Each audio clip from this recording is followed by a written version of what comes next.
Here we go again. Okay. Been talking about the Haudenosaunee, and I'm going to give you some more background now on who the Haudenosaunee are. As I said, Philip Arnold, who's professor of religion at SU, was the founding director of the Scano Center, and these slides are going to be taken from the exhibits. And you're all welcome to come visit anytime you're in central New York. More than welcome. We started the center with Scano because that's always the first greeting when a Haudenosaunee encounters another person. And the greeting is Nyawhen Scano, and it means I am thankful that you are well. But a deeper context of this translation entails that you can only be well and you can only experience peace when you're in proper relationship with the natural world. And that is the core of our identity, is that special relationship.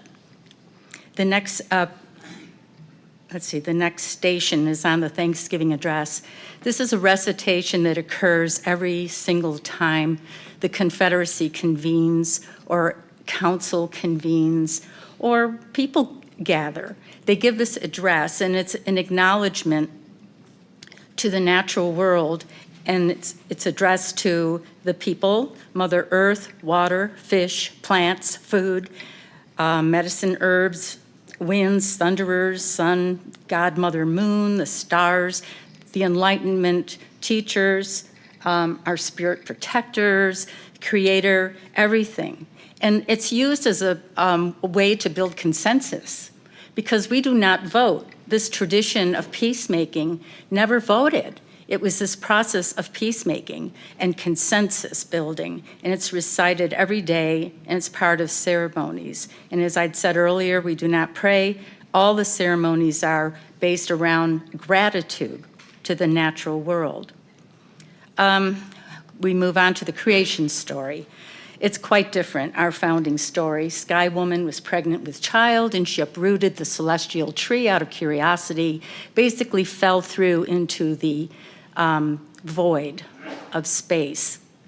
And as she's plummeting towards Earth, there are creatures and sea creatures who see her falling, and they hold counsel right away to determine how can we prepare a place for her to live. And so the birds fly up to cradle her and gently place her on the back of Turtle, who graciously said, yes, she can establish her home on my back. So they're seeing she has seeds in her hand that she brought from the sky world. And so all these little animals are like, oh, we can't dive deep enough to collect any mud, but Muskrat said, I think I can do it. So he dove as deep as he could, and he came up there, and with his last breath, he slapped a piece of mud on the back of Turtle. And her very first gesture was to begin a dance of gratitude, moving counterclockwise on this little pat of mud. And in doing so, the mud began to grow until all of Turtle's back was covered with mud. And that's why you often hear that you're now living on Turtle Island. This is the creation story behind that. Humanity would never have existed here had not the natural beings come together to provide a home. We do not perceive ourselves as stewards of this earth. It's more likely that the natural world are stewards of us. They provide us with our medicines and everything. So anyway, everyone lived very peacefully for thousands of years, until which time they got lazy in the responsibilities that it requires to show respect to one another and to be honest and attentive and taking care. You know, it takes a lot. And slowly those values would erode. And so slowly but surely, people began to bicker with one another over something insignificant. It grew, became into outright battles. It broke up families. It extended beyond the families and moved into nations. And there was a time, a few thousand years ago, there was downright warfare all across our territory. And our leader was called Tadadao, and he was a cannibal and murderous and a sorcerer. And it just seemed people were so off the track and full of grief that it was beyond repair. And then we had a young man who was Wyandotte. He was across Ontario Lake on the other side of the waters, and he had a vision. And the Creator came to him and said, I can give you instruction to carry across the waters to the Haudenosaunee and bring them back to peace. So that's why this story is so important. So the peacemaker did arrive into the territory, and the very first person he encountered was Akwesasne. It was a woman, because he saw her big heart and that she was feeding the warriors on both sides, just hoping they would come together, speak, and work things out, right? The peacemaker said, it is not going to work that way. It's not going to come through dialogue, because you have the inability of understanding, your relationship here. And so he gave her instructions. She had to go into the forest. She selected 49 women. He told her to have them follow the protocols, and in time, one individual animal would present themselves to her, and that would be her new clan identity. She didn't go looking for the animal. The animal had to come to her only if she behaved and followed the protocol of respect, with the natural world. So those 49 women would thereby be title holders. They became the clan mothers, and those titles still exist today, and they're still carried at the Onondaga Nation. And those women select the clan male counterpart to her, and they both are referred to as Loyani, which means they're people of the good thinking. That's a poor English translation because we don't see the world in good and evil. But in any case, that laid the groundwork. The next person the peacemaker encountered was Hiawatha, and you've all heard of him, I think, through, I can't even think of his name, it's mentioned, Longfellow. And that has no resemblance to our Hiawatha whatsoever. But Hiawatha was in great despair. He was overcome with grief. 5 of his daughters were killed during warfare. He had once been a wonderful orator, and he so wanted peace to reside among his people, but he'd lost his voice. He couldn't hear anything, and he was totally ruined. So the peacemaker approached him and picked up wampum shells from the waters and used the shells to condole Hiawatha and restore his mind, clear his ears and his throat so he could once again speak.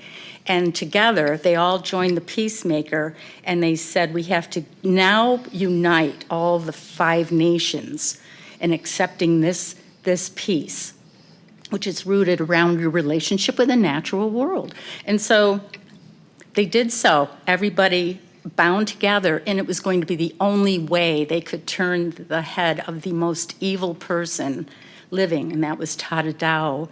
And they were successful in this. And Tadadao's hair straightened. He had snakes coming out of his head, and he accepted the peace. So the so the peacemaker said, you will represent the central figure of the Haudenosaunee. You will relinquish your clan because you will remain neutral, and you will hold that title. And that title is still acknowledged at Onondaga. And our Tadadao meets with presidents, maybe up till this administration, I think not. But they have existed for thousands of years, living under these tenets of peace. It's a very old tradition. So that they did. And I want to show you, this was created at, let me see. So when they all came together, they planted a tree of peace, and that would be a white pine, because there's 5 needles clustered on every branch, right? That would represent the Confederacy of 5 nations. And there would be the eagle perched on the top. There'd be 4 roots that would spread to the 4 directions of the earth to whomever would listen and want to learn these tenets of peace. And this wampum belt, Onondaga have these replicas, but they let me borrow them for this talk, which I'm honored to have traveled with them. But this represents the Confederacy. The tree of peace planted in the middle is the core. The eagle, is on top that we know, and the roots will spread. It protects all the clan systems of this family. This is the Mohawk Nation over there, the eastern door. This is the Oneida, This is Cayuga, and then Seneca. And there's 2 lines on each end that are there that you are welcome to join them at any point. Their arms are open. So like I said, they had, I forgot the number. It was over 100 nations, I think, that joined them under the wing of the Great Law. And that's the immensity of their influence by the time Europeans came here. First contact was with the Dutch, and that was 1613. And the Haudenosaunee made a wampum belt to show they will not interfere in their path. The language is that the colonists will sail in their ship down their river of life, and the Haudenosaunee will go down their canoe on the river of life. They will sail down the river of life in parallel lines without interference, and they would respect each other. They would be friendship, reside in friendship, and respect, and they would experience peace. So that's what this belt represents. Very first contact with the outside, they were welcoming. They didn't tell them to go away. There was no fighting. They were welcoming and generous. They were, diversity was not an issue, but yet you can remain sovereign and separate, but don't interfere with one another. But the thing that was missing is down the river of life, because Europeans came, they wanted to commodify our land. That's where it fell off track. Money got involved, greed, all of it. So we're living together pretty well for several years. And then, the British come, the Sullivan-Clinton campaign was ordered by George Washington, and it burnt out our entire territory, as I had explained earlier with Joseph Brant, that trickery. It was just absolutely horrific. Washington paid his troops with Indian land. They came back and they didn't have a homeland. They didn't have any trees or anything. Everything was destroyed. And so they called George Washington, by the way, a Hanundagayas. Every president since that time they address as Hanundagayas, and that translates to village destroyer. So they have a very different relationship with this colonial contact. After the Sullivan-Clinton campaign, when Washington allowed the comeback into the territory, he realized, oh, they have such influence, maybe I should make amends. So he solicited his Oneida allies to help him design his own wampum belt, which he presented to the Haudenosaunee. Now, this was a stretch, but he wanted them to believe him. And the reason wampum is used with a quahog shell is because of Hiawatha's healing from grief. Grief is very central to peace. And whenever one of our Loyani are raised, they go through a ceremony of condolence, because many people are sad. Either the prior Loyani passed, and the family needs to be condoled. And so it's a very rigorous part. So I guess George Washington understood that, so he wanted the belt to be out of wampum. So here it is. It's the widest one. It's pretty huge. Here, you can hold that in, and we'll just try to stretch it out. It has 13, where's my phone? Okay, 13 bodies, which represent the 13 colonies. There at the center is a longhouse. He wants to make peace with the Haudenosaunee. You notice everybody is holding hands. So we're trying to display friendship. In the center are 2 smaller figures on either side of the longhouse, and those 2 figures are George Washington and our Tadadao. And there's a parade every year in Canandaigua, and this wampum belt, the original, is brought out, and that lesson is, repeated to everybody. Onondaga still receives I don't know how many bolts of cloth that were part of this treaty, but they received them every single year from Washington, D.C. Very interesting. So 4 years later, the Haudenosaunee are not doing well because they've lost all their land. They're not doing well. And a prophet appeared to them in 1799. It was a Seneca man. He had a vision, and he was instructed to say, if you're going to save this long tradition of peacemaking, this is what you have to do. I've been instructed to communicate this to you.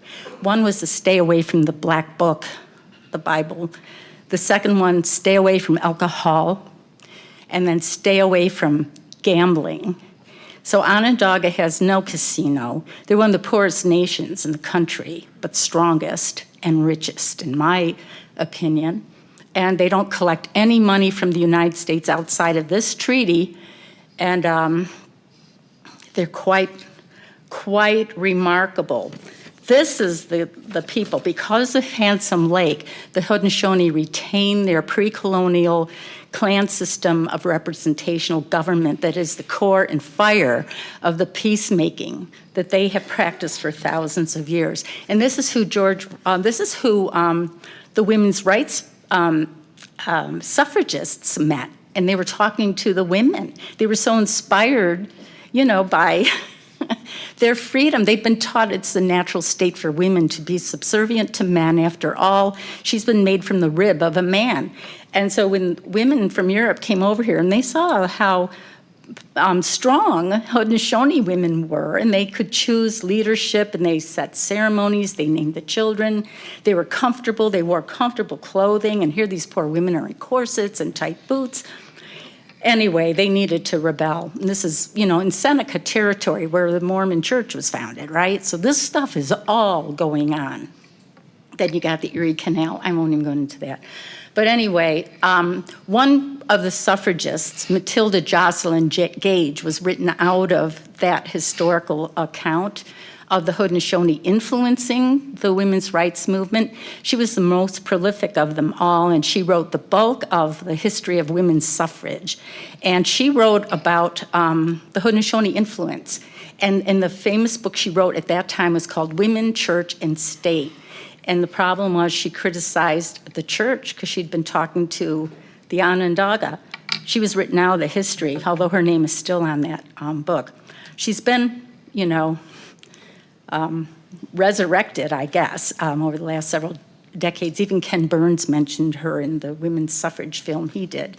So, we're moving forward. I mean, there's still a lot that can be learned from Indigenous people. What has been learned has been truly profound, and I just wanted to share all that with you. Thank you.